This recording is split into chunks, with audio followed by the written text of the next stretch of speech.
Today I'm joined by Chris Ellis. Chris is the owner of Harrison's Homes, an award-winning estate agent covering Sittingbourne and the Faversham area. So welcome, Chris. Well, oh yeah, you're right. Yeah, very good. Look, thanks for joining us today. Chris, tell us a bit more about Harrison's Homes and what you do there. Cool. Yeah, no problem. So, what do? I do an awful lot, but just to give you a sort of a background, I've been an estate agent since 2004. So I didn't have a clue of what I wanted to go into. All I knew, for whatever reason, is I wanted to run. I'll get to the top. So when I fell into this job back in 2004, it was through a auntie of mine that knew the manager at Harrison's over in Rainham at the time. Okay. And she said I'd be good. And anyway, I went for the interview and got the job there and then. So, and really, it's sort of been non-stop from there. But when I joined, my goal was always to run the business. I couldn't tell you as to why it was that. It was just a case of that was the goal that I set myself to do. So over my sort of journey and where I've been, I got the promotion to Sittingbourne branch where I currently am in 2007, and that was sort of the change of Harrison's then. So Harrison's have been well known in the area since the 80s, but there was sort of a bit of a change up of ownership, and then we all sort of separated. So it's not a franchise, but we all separated. It was commercial, Sittingbourne and Rainham.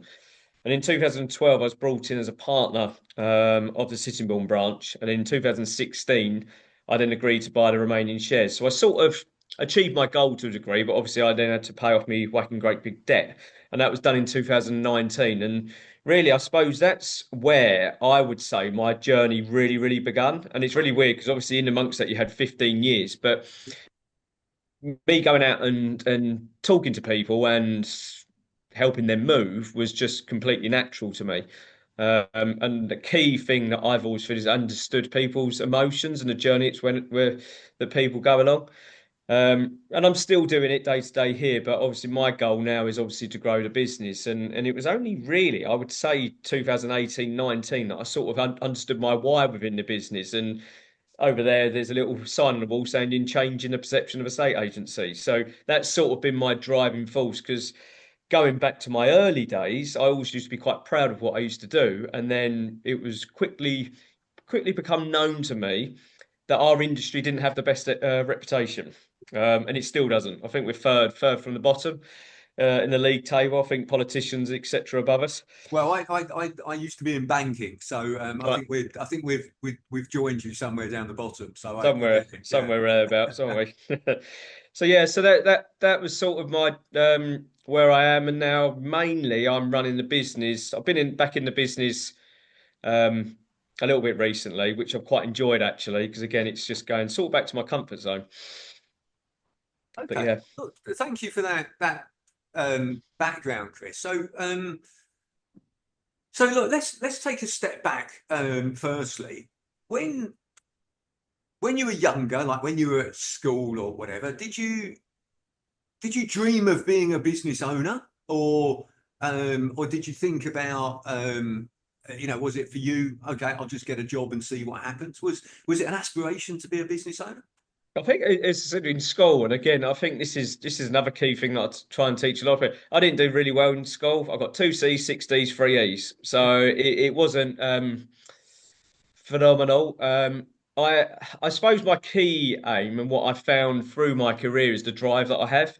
Yeah. I always wanted to work from a younger age. Did I want to run a business? No, but as I said, for whatever reason, I don't know why. Going back to when I was 16, whatever I went into, I wanted to get to the top. And I suppose when I got into this business, the way I see getting to the top was running the business. Yeah. But I never had that aspiration. I talked too much at school.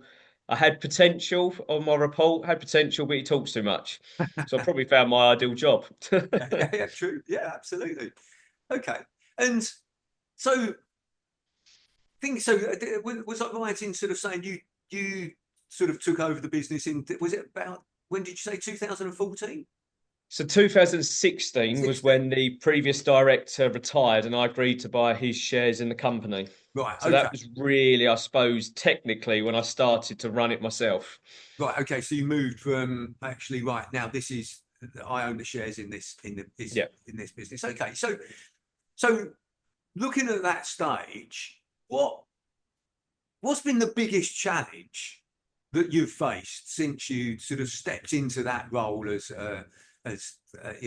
owning all the shares in the business? I suppose when you go back to 2016 to 2019, I didn't have a young family at the time. Yeah. So, interestingly enough, I had a business coach at the time. It was Action Coach that I had helped me in that period. And I didn't realize at the time, but I was working near on like 90 hours a week. And I didn't Wow. even realize I did it, but it was one of those that my passion was the business. So, getting up early at 6 o'clock, working from then, or 5 o'clock, working later on into the evening, it wasn't so much of a problem. As you well know, probably we're dealing with a lot of business. You get to a point of burnout, but at the time it worked. Me and my other half were fresh into our relationship. She loved working, and it worked. And then obviously the little ones come about somehow. And it was 2018 that obviously my other half was pregnant, and sort of my view then was I couldn't be doing 90 odd hours a week. It'd be complete burnout. So um, And I think this is one of the um, misconceptions, if you like, in terms of to be a successful business owner, I need to work long hours. yeah, and it was more so working in the business. That was the Yeah, key thing, and it wasn't working on it. yeah. And I think that's the thing, isn't it? It's actually. And by the way, look, I admit when people start out in business, it does take a lot of time that needs to be Mhm. invested. Um, but it's actually then sort of saying, okay, how can we reduce that time, and how can, and the key point that you've just sort of said there, which I think is to highlight, is, and how can I change the amount of time that I'm working in the business Mhm. and change that to working on the business, so Yeah, that, and you change that balance. So reducing the 90 hours and changing the balance from in to on.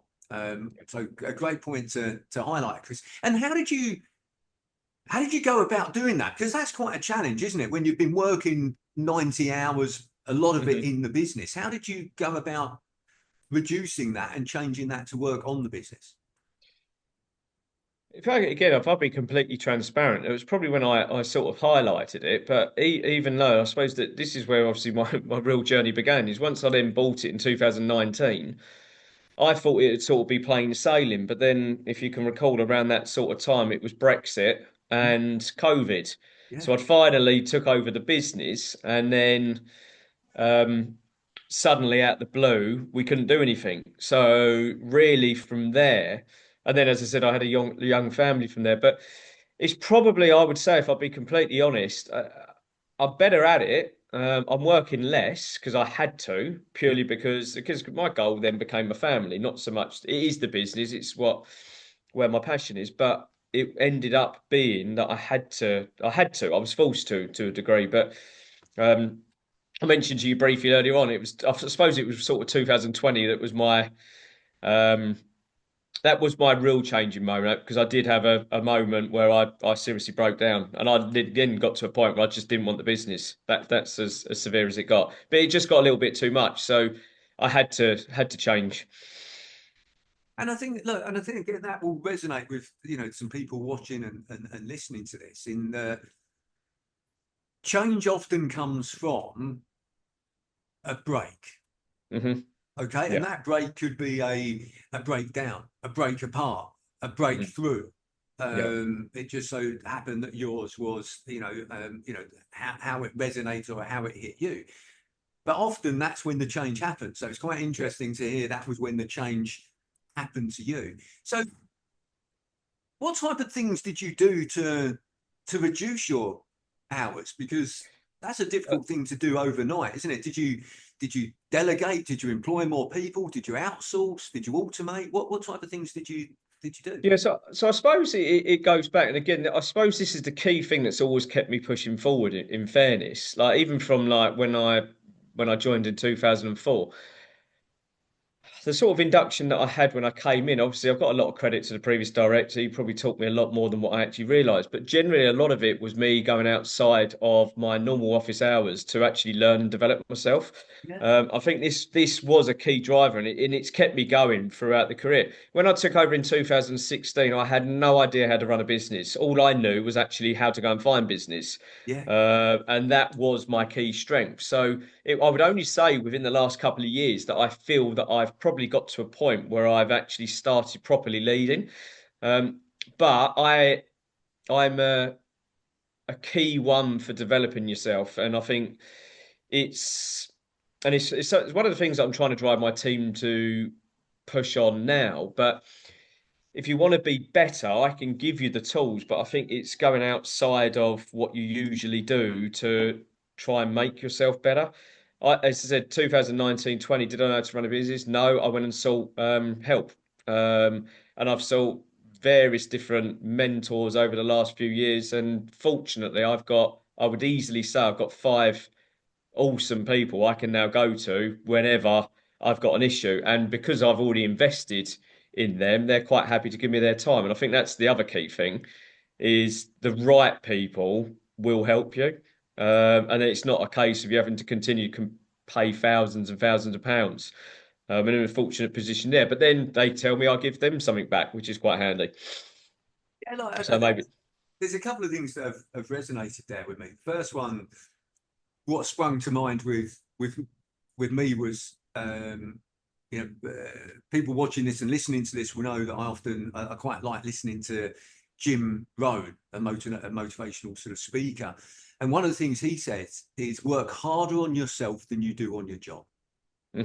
And I love that phrase. And I think that's what came to mind when you were sort of saying about developing yourself. Okay? In terms of, yeah, look, our personal development never stops. And I think also as well, and I think the one key thing that I've learned over my time is being vulnerable. And I think that this is one of I would say my key strengths. And whenever I've done something wrong, I will always tell it as it is, and I will always be open because that's the only way I believe I can move forward. But I think there's a lot of people that hold a lot of things back because they don't want to embarrass themselves, maybe, possibly. Um, so yeah, that's one skill I feel I have, and I will reach out if needed. Yeah, again, I think that's a key thing to highlight. In the actually, well, two things there you mentioned. So the first thing was surrounding yourself by great people. Yeah. You've got a group of people that you can go to and you can speak to about things and discuss things. So that's I think that's a great sort of thing to highlight. That actually is a useful thing for business owners to do. Make sure you surround yourself by great, supportive, encouraging people that will also happy to challenge you and hold you accountable as well. Yeah. But then the other thing is, yeah, as you highlighted, being vulnerable. Actually, hmm if you've got that group of people, the best way that they can help you is if you're open and honest with them. Yeah. You've Yeah. got to be open and honest. If you're holding back things in terms of experiences or how you feel, they can't help you best. Yeah. So yeah, that being vulnerable is another great thing to highlight. And so if you could wave a magic wand right now and Mhm. solve one challenge in your business, what would it be?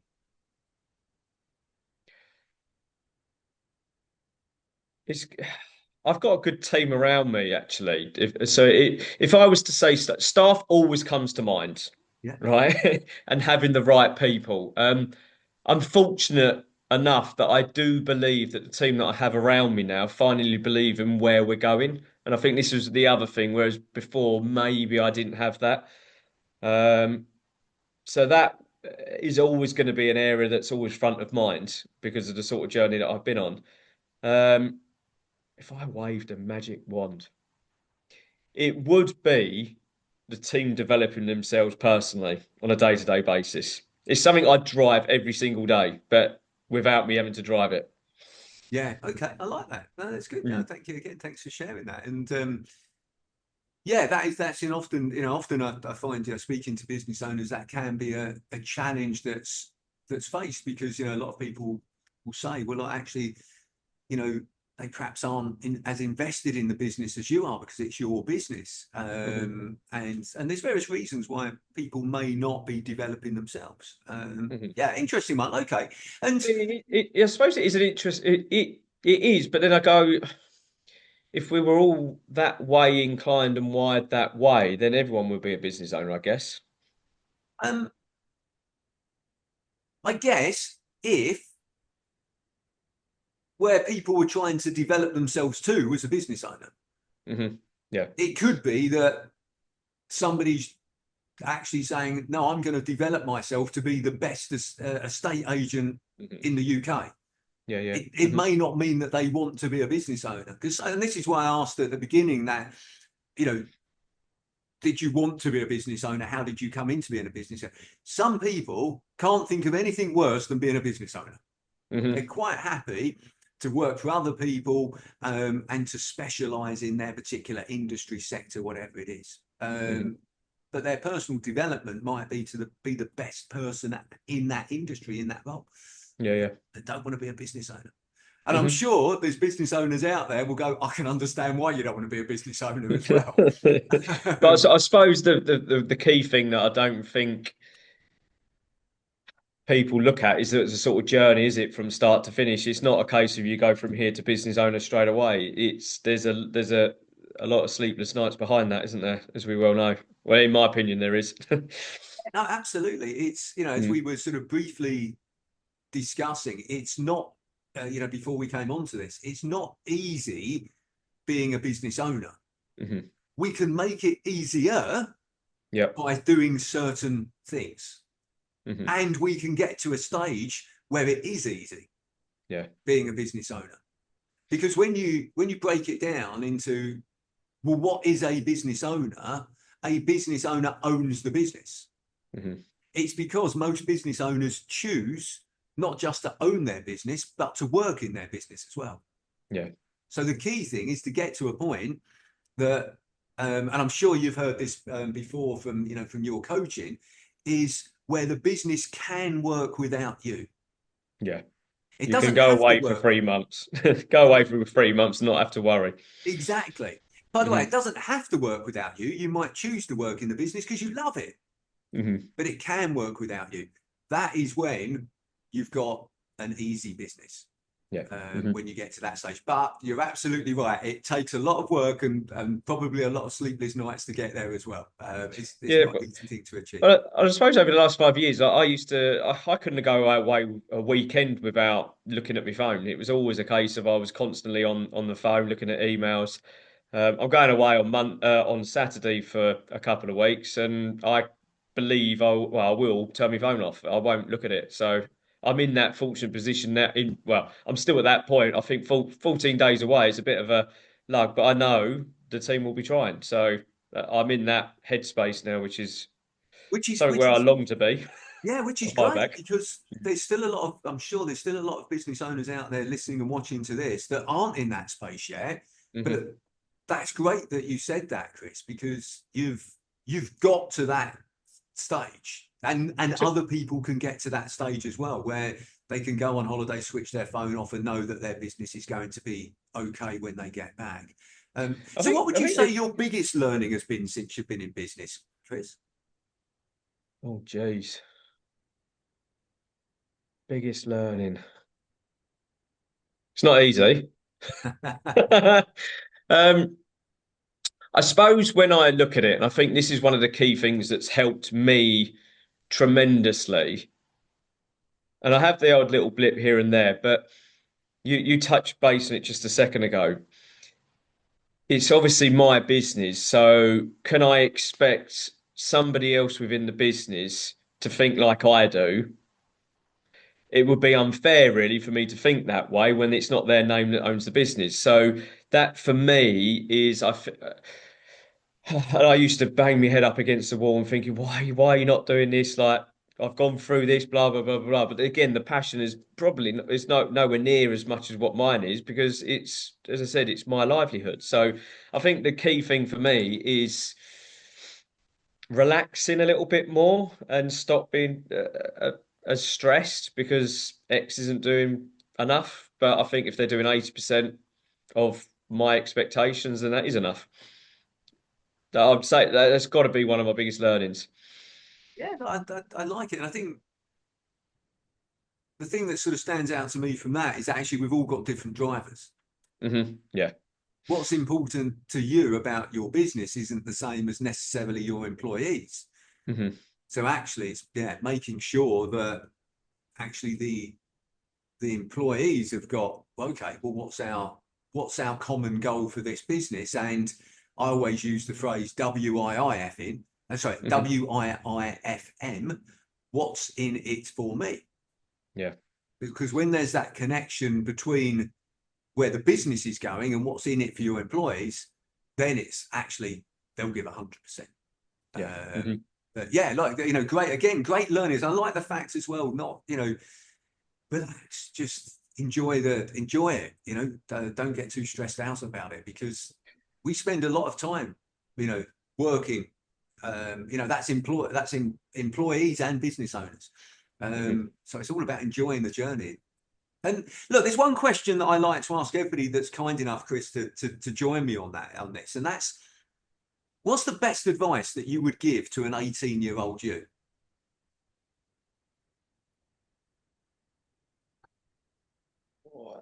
So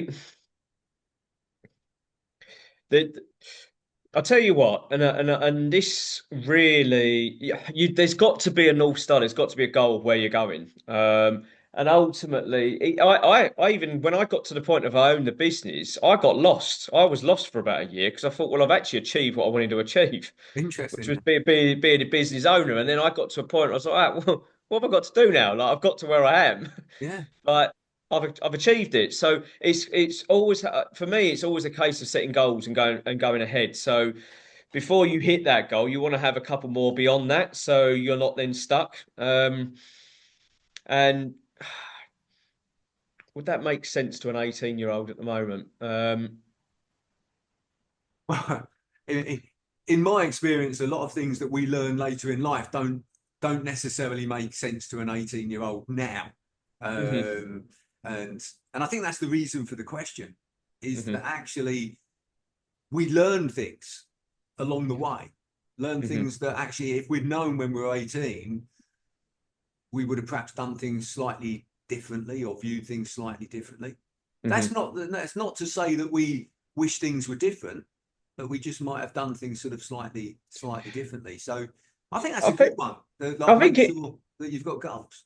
Yeah, I think it's having goals, but it's also as well is it's like the one frustrating thing I find at this very moment in time is trying to get from A to B, and I think a lot of people don't see what goes on between that Yeah. and what I've done to get where I am. And I think the problem that we have now is this work-life balance, and Mm-hmm. it's just continuously thrown in our family in our faces that this is what we need to achieve. But if you want to get to your ultimate goal, it's not a 9 to 5 job, Mm-hmm. if I'd be completely honest, because the amount of times, and I still had a really good social life in my 20s, yet I was still working ridiculous hours because ultimately that was the way that I could see myself getting there.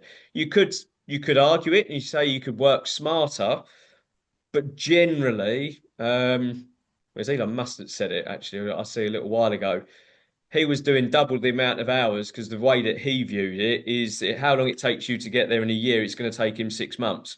Yeah. So I quite like that statement because I do believe that the more that you develop yourself and improve and learn, and you will get there quicker. Maybe I'd have got there even quicker if I would have maybe been a bit more focused. But as I said, I still enjoyed my life. So I did have that work-life balance.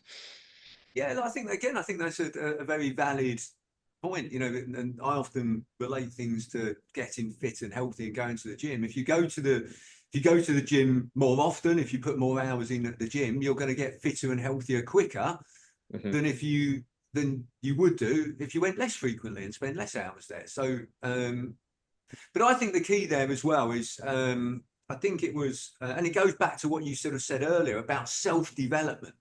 hmm It's not just about investing time in doing the work, it's investing time in developing yourself as well, learning new things. hmm And I think that's sometimes what we can do when we're younger. We work harder, but not necessarily at the right things.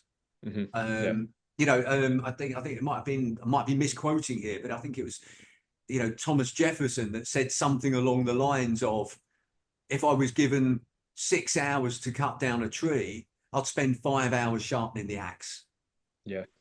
Yeah. Because, yeah, by sharpening the axe, it's then only going to take him an hour to cut down the tree, or he can spend 6 hours hacking at a tree with a blunt axe. Yeah. Um, The and I, one thing and, I, you know, so yeah, there's another thing that, as I said, it's if you're looking at quotes, and this is the sort of thing that actually got me through my toughest time, and actually when it's in 2020, please I share. listened to a lot. I listened to a lot of Denzel Washington, and one of his YouTube videos was Fall Forward.